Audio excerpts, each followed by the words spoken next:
Bom, dando continuidade à nossa aula sobre membrana plasmática, vamos falar agora sobre bioeletricidade. E é importante que vocês saibam que bioeletricidade é a mesma coisa que potencial de ação ou potencial de membrana. Então, vocês podem achar esses três termos para falar sobre potencial de ação, tá bom? Então, gente, antes de começar essa aula, a explicação, eu queria que vocês soubessem que as células do nosso corpo, elas possuem carga elétrica na membrana plasmática, tá? É claro que algumas células utilizam essa carga elétrica com mais frequência do que outras. Então, por exemplo, as células nervosas, elas são o principal exemplo que a gente tem de célula que realiza potencial de ação para funcionar. Tá? Então, o funcionamento de uma célula nervosa ela se baseia basicamente em potencial de ação, geração de potencial de ação. Então, por isso que nos livros, que na internet, que nos vídeos, e que inclusive nessa minha aula, eu vou utilizar uma célula nervosa como exemplo, tá? Então, é a célula que mais utiliza, que mais realiza potencial de ação, porque é a base para ela funcionar, tá? Então, o potencial de ação, ele é a inversão do potencial de membrana que percorre a membrana de uma célula, tá? O que isso quer dizer?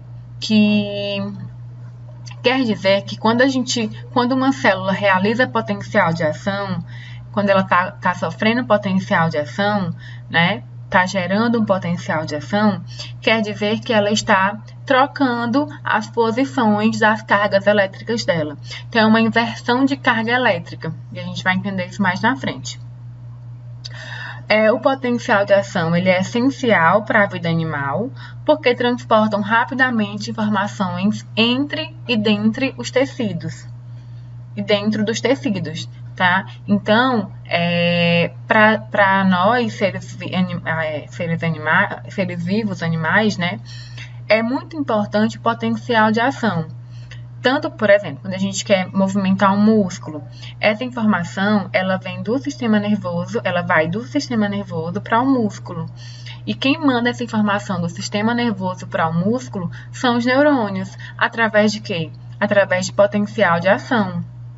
Quando a gente sente um beliscão no braço, né? Essa informação vai da pele para o sistema nervoso central, para o encéfalo. Então, quem manda essa informação da pele para o sistema nervoso? Os neurônios. Através de quem? Através de geração de potencial de ação. Então, o potencial de ação ele é muito importante, tá? Ele faz com que a informação chegue rapidamente ao alvo. Então, se a gente levanta rapidamente de uma cadeira, sem nem pensar às vezes, é porque essa informação chegou rapidamente aos músculos. De onde? Do sistema nervoso central para os músculos. Se na hora que a pessoa lhe belisca você já sente dor, é porque essa informação chegou rapidamente da pele para o sistema nervoso central. Então, tudo isso acontece dessa forma rápida, né, e eficiente, porque nossas células nervosas, nossos neurônios estão realizando potencial de ação. Então, eles podem ser gerados por muitos tipos de células, mas são utilizados mais intensamente pelo sistema nervoso, para a comunicação entre os neurônios e para transmitir informações dos neurônios para outros tecidos do organismo, como os músculos e as glândulas. As células possuem íons distribuídos em diferentes concentrações entre os meios intracelular e extracelular. Então, já falei para vocês que a membrana das células, ela é formada por, além daquela composição que a gente já viu na aula passada, macromolecular, né? Ela também tem carga elétrica, tanto na parte de fora quanto na parte de dentro da célula. Essas cargas são diferentes, tá? Então, por exemplo, se dentro é positivo, fora é negativo, tá? Se dentro é negativo, fora é positivo. Então, essas cargas sempre vão ter que ser inversas, diferentes. E para falar de potencial de ação, a gente vai falar muito sobre 3 íons, né? Que é o sódio, o potássio e o cloro. Então, vamos para a primeira etapa do potencial de ação. Bom, a primeira etapa é o estado de repouso. Então, imaginem que a célula está ali, paradinha, quietinha, só esperando um estímulo, tá? Só esperando um estímulo. Esse estímulo, ele pode ser excitatório e ele pode ser inibitório. Por enquanto, a gente vai estar falando de estímulos excitatórios, que vão excitar a célula, tá? E aí, a gente tem, inicialmente, essa célula estava em repouso. O que é o repouso? O repouso, gente, é a fase inicial antes que aconteça um potencial de ação. Então, para que um potencial de ação aconteça, é necessário que a célula inicialmente esteja em repouso, aguardando esse potencial de ação. Então, ela tem que estar em repouso. Quando a célula se encontra em repouso, a gente diz que essa membrana, ou essa célula, ela está polarizada. E aí, essa é a imagem da membrana de uma célula polarizada, tá? Então, imaginem que esse traço aqui seja a membrana plasmática, tá? Essa região é a parte interna, essa região é a parte externa da célula. Então, observem que externamente a membrana é positiva, internamente a membrana é negativa, tá? Quando a gente vocês forem estudar e vocês virem por aí uma membrana plasmática nessa situação, positiva externamente, negativa internamente, vocês logo vão dizer que essa membrana está polarizada, ou seja, essa membrana se encontra em repouso, aguardando um estímulo, e esse estímulo pode ser excitatório ou inibitório. Inicialmente, vamos trabalhar com o estímulo excitatório, tá? Então, já sabemos como é uma membrana polarizada ou em repouso. A segunda etapa é a etapa de despolarização. Então, se a membrana estava polarizada, o que eu vou fazer ao contrário agora? Despolarizar ela. E para eu despolarizar ela, eu vou inverter as cargas elétricas. Tá bom? Para que essa inversão aconteça, tá? Eu preciso abrir os canais de sódio. E aí eu vou ter o influxo de sódio, a entrada de sódio na célula. Quando isso acontece, eu digo que eu despolarizei essa célula, tá bom? E eu vou mostrar aqui para vocês o exemplo. Então, inicialmente, na primeira etapa, a célula está em repouso, ou seja, está polarizada. Por quê? Porque dentro ela é negativa e fora ela é positiva, certo? Digamos que esse neurônio recebeu um estímulo excitatório. De imediato, o que acontece? Canais de sódio se abrem e começa o influxo de sódio, a entrada de sódio na célula. Sódio, gente, é um íon extremamente positivo. Então, se dentro era negativo e está entrando muito íon positivo, consequentemente, dentro agora vai ficar o quê? Positivo. Como as cargas têm que ser inversas, de imediato, quando dentro fica positivo, fora já fica negativo. Quando isso aqui acontecer, quer dizer que eu despolarizei essa célula. Essa célula foi despolarizada. E é interessante que vocês saibam que essa despolarização é justamente o estímulo para a célula funcionar. Essa célula, ela está sendo excitada nesse momento. Ela está sofrendo excitação nesse momento, está sendo ativada nesse momento. E aí, como mostra a setinha aqui, esse estímulo aqui, ele percorre toda a célula. Então, por toda a célula, a gente vai ter essa troca de positivo dentro e negativo fora, até chegar no final. Tá bom? Como mostra aqui a imagem, ó. Vai percorrendo a despolarização, vai percorrendo a célula inteira. E quando isso acontece, eu estou excitando essa célula por inteiro, tá? Então, isso é despolarizar uma célula. Abrir os canais de sódio e promover o influxo de sódio dentro da célula. E aí eu vou tornar dentro positivo, fora negativo. A terceira etapa é a etapa de repolarização. Se vocês anotarem no papel e forem pensar direitinho, o nome das etapas é autoexplicativo. Então, inicialmente eu estava polarizada, sofri uma despolarização, inverteu. E eu volto a ficar polarizada. O que é isso? Repolarizar. Então, repolarização é o quê? A volta das cargas para o estado de repouso, que é como positivo fora, negativo dentro. Então, para repolarizar uma célula, gente, primeiramente eu vou fechar os canais de sódio. Não entra mais sódio, tá? E eu vou abrir os canais de potássio. Agora vai começar o efluxo, ou seja, vai começar a sair potássio. E potássio, como vocês vão ver mais na frente, é positivo. Bom, então eu vou ter rápida infusão de potássio para o exterior da célula e eu vou restabelecer o potencial negativo de repouso. Então, eu vou mostrar isso aqui para vocês. Isso aqui é a repolarização. Ó, para repolarizar, eu tenho que voltar para esse estado aqui, negativo dentro, positivo fora. Bom, se vocês pararem para pensar, aqui dentro está cheio de sódio, porque despolarizou. E sódio é positivo. Bom, mas agora eu quero voltar a ficar negativo dentro. O que eu faço? Eu tenho que expulsar um monte de íon positivo daqui de dentro para voltar a ficar negativo.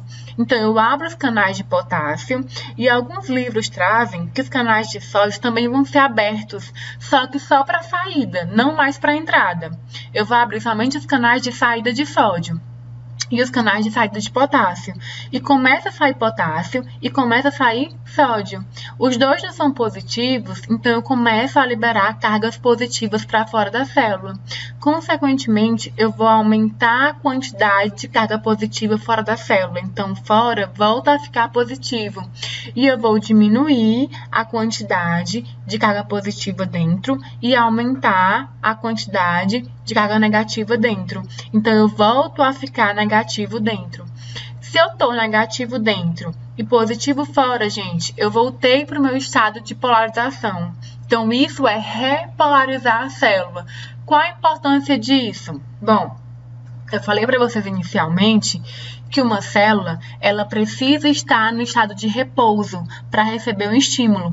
Então, se essa célula ficar para sempre despolarizada, ela não recebe mais outro estímulo. Ela só vai receber esse estímulo aqui pronto. Então, ela precisa voltar para o estado de repouso para ela receber um novo estímulo. Certo? Aí ela vai receber um novo estímulo. Esse estímulo vai ser excitatório e vai acontecer a mesma coisa. Ela despolariza e depois repolariza novamente. Volta para o estado de repouso novamente. Tá? Então, só para resumir aqui essa imagem. A gente tem inicialmente uma célula em estado de repouso, com a membrana plasmática dela em repouso, positivo fora, negativo dentro, tá? Despolarizei essa célula recebeu um estímulo positivo, excitatório. O que aconteceu? Começou o influxo de sódio. Sódio é extremamente positivo. Então, se está entrando sódio na célula, dentro vai ficar o quê? Positivo, automaticamente fora fica negativo. Isso é despolarizar e ativar uma célula. Essa excitação, ela percorre toda a célula até o finalzinho, como mostra aqui, ela percorre a célula inteira. Chegou no finalzinho, a célula precisa voltar para o estado de repouso. Acontece o quê? Repolarização.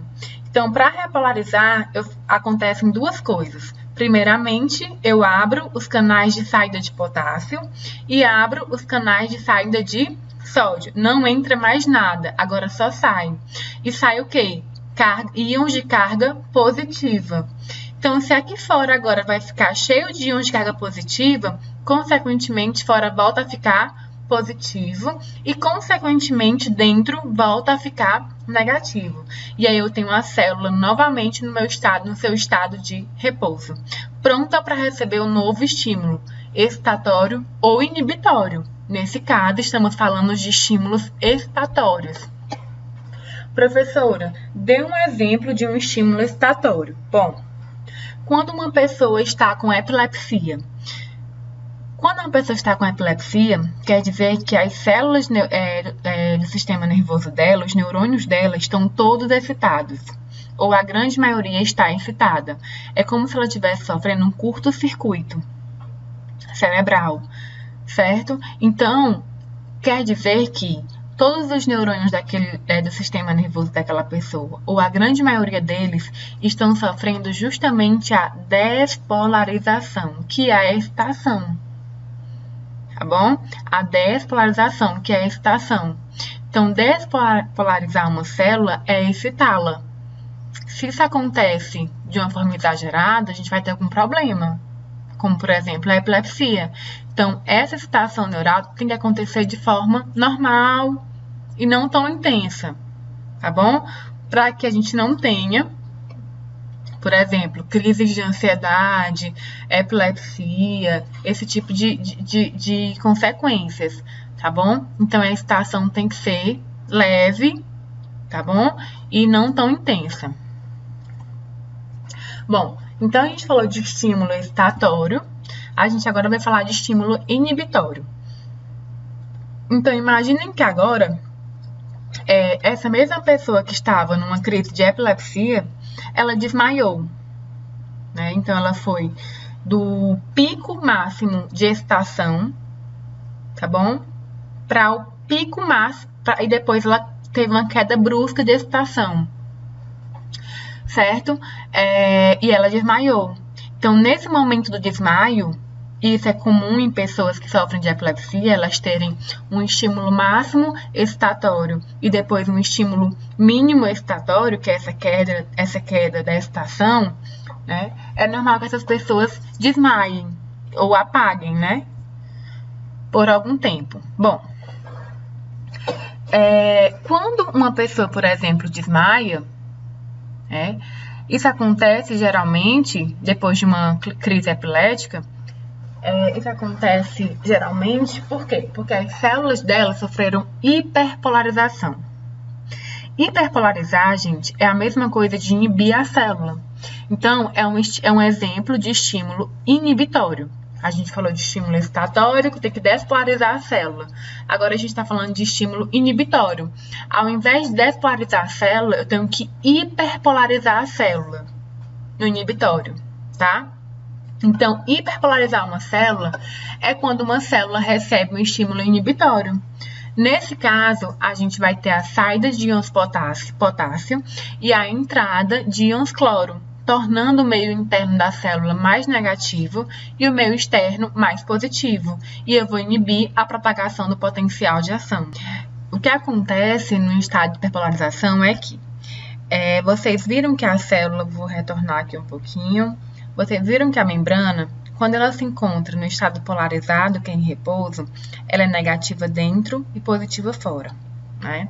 Para eu despolarizar, eu vou inverter as cargas. Vai ficar positivo dentro, negativo fora, ok? E eu vou estar excitando essa célula. Só que agora a gente está falando de estímulo inibitório. E eu vou inibir essa célula. Para eu inibir uma célula, eu preciso evitar que essa célula seja despolarizada, tá? Então, o que eu vou fazer aqui? Imaginem aqui, quando vocês estiverem estudando, vocês façam esse desenho em uma folha e aí façam exatamente o que eu estou falando aqui. Então, para inibir uma célula, primeiramente, eu preciso que aconteça a entrada de cloro. Cloro é um íon extremamente negativo. Aí imaginem vocês, está entrando cloro, que é negativo, e dentro já é negativo. Então, eu deixo o meio interno ainda mais negativo. Ótimo. Agora, imaginem vocês que os canais de potássio foram abertos também. Além do de cloro, os de potássio também foram abertos. E começa a sair potássio. Ao mesmo tempo que entra cloro, sai potássio. E potássio é o quê? Positivo. E fora já é positivo. Então, eu deixo a carga elétrica externa ainda mais positiva. Então, resumindo, para eu hiperpolarizar uma célula ou inibi-la, eu vou deixar ela internamente mais negativa, com a entrada de cloro, e eu vou deixar ela externamente mais positiva, com a saída de potássio. Dessa forma, não ocorre a inversão das cargas, e eu estou impedindo que essa célula seja despolarizada, ou seja, eu estou impedindo que essa célula seja ativada. Consequentemente, eu estou inibindo essa célula. Então, hiperpolarizar uma célula é a mesma coisa de inibir uma célula. E despolarizar uma célula é a mesma coisa que excitar ou ativar essa célula. Tá certo? Então, quando uma pessoa desmaia ou está dormindo, as células do sistema nervoso dela estão basicamente quase todas sofrendo hiperpolarização, ou seja, elas estão sendo inibidas para que o corpo descanse, relaxe, para que você apague, né? Mas na hora de acordar, a gente tem o quê? Despolarização, que é justamente para quê? Excitar os neurônios, excitar as células e vamos lá, vamos trabalhar, vamos acordar, vamos correr, vamos fazer alguma coisa, né? Então, eu preciso que as minhas células estejam excitadas, tá bom? Então, a aula de hoje sobre potencial de ação era isso, tá? As células as células do sistema nervoso, elas podem receber um estímulo excitatório ou um estímulo inibitório, né? E se esse estímulo for excitatório, gera uma despolarização. Depois a célula volta para o estado de repouso. Se esse estímulo for inibitório, gera uma hiperpolarização. E aí a gente tem dentro ainda mais negativo e fora ainda mais positivo. E aí eu vou inibir a célula. Eu vou evitar uma despolarização. Essa imagem aqui, ela é só para explicar para vocês como um estímulo nervoso é passado de um neurônio para o outro, tá? Então aqui, essa região aqui, ela é a região de um neurônio, digamos que é do neurônio A. E essa região aqui já é do neurônio B. Então, eles se comunicam através de neurotransmissores, essas bolinhas aqui. É comunicação química. Acontece através de neurotransmissores. Se esse neurotransmissor for excitatório, ele vai excitar essa próxima célula e vai provocar a despolarização. Se esse neurotransmissor for inibitório, ele vai hiperpolarizar essa próxima célula e vai provocar uma inibição. Tá bom? Então, o estímulo que eu falo tanto para vocês de estímulo, né? O estímulo é justamente essas substâncias aqui, que são os nossos neurotransmissores. São eles que mandam o estímulo para o próximo neurônio. Se ele for excitatório, ele estimula a célula, excita a célula e provoca a despolarização. Se ele for inibitório, ele vai inibir a célula e provocar uma hiperpolarização. Claro que inicialmente essa célula aqui, esse neurônio, ele tem que estar em repouso para poder receber esse estímulo. Depois que ele recebe o estímulo em repouso, é que ele sofre as consequências ou de excitação ou de inibição, tá? Então, essa imagem que eu mostrei anteriormente é justamente o que a gente chama de sinapse nervosa, tá? Então, só para título de informação mesmo para vocês, tá bom? A sinapse, ela é uma região localizada entre neurônios, onde agem os neurotransmissores, tá? Que são substâncias químicas, transmitindo o impulso nervoso de um neurônio a outro, ou de um neurônio para uma célula muscular ou uma glândula. Eu mostrei ali o exemplo na imagem anterior de um neurônio para o outro, mas pode ser um neurônio com um músculo, um neurônio com uma glândula, tá bom?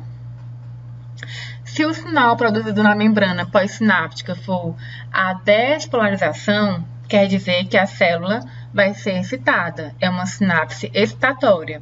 Se o estímulo for hiperpolarização, quer dizer que a sinapse ela é inibitória, então a célula vai ser inibida, a gente já sabe disso, né?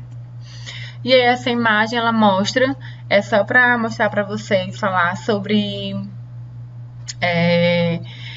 mostrar a imagem de um neurônio, né? Lembrá-los, já foi dito anteriormente, mas lembrá-los que